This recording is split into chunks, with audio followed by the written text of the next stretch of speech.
Hello, I am Angela Evola, and as we know, ethical dilemmas are always present in life. Today I'm going to be presenting on the ethical dilemma with sweatshops. And as many of you know, there are many companies that use sweatshops, including Gap, H&M, and the one I focus on today is Nike. The ethical dilemma I've chosen is, should consumers in the US buy goods produced in sweatshops abroad?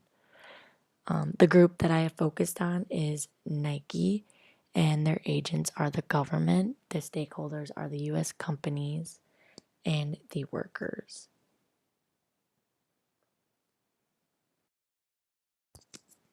The issue with Nike was that employees were verbally and physically abused.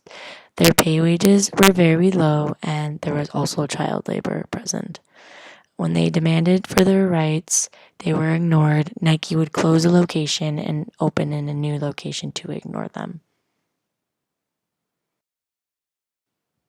The international economics part to this dilemma is related to outsourcing, comparative advantage, and absolute advantage. Nike benefits from its decision to outsource its labor. The comparative advantage is given to Bangladesh over the US, and the absolute advantage is given to the US over Bangladesh. There are many methodologies that one can look at, the first being libertarianism. With libertarianism, you have the right to do whatever you want with your wealth. If you don't like the way you're being treated, then don't do it.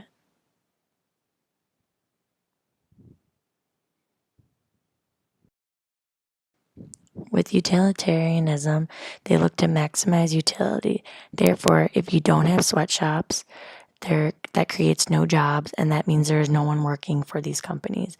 That would mean the workers and the owners are unhappy. If there are sweatshops, the owners are happy, and the workers can either be sad or happy. Therefore, they outweigh not having sweatshops.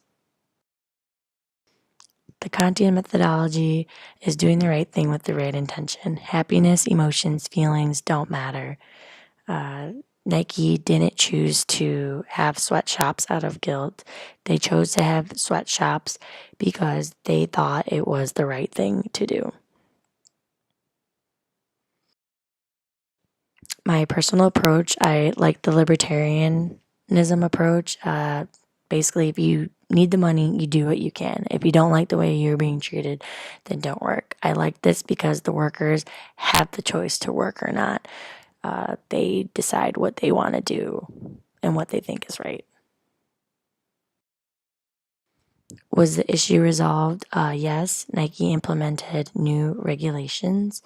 They were more upfront with their issues. They increased minimum wages. They improved working conditions.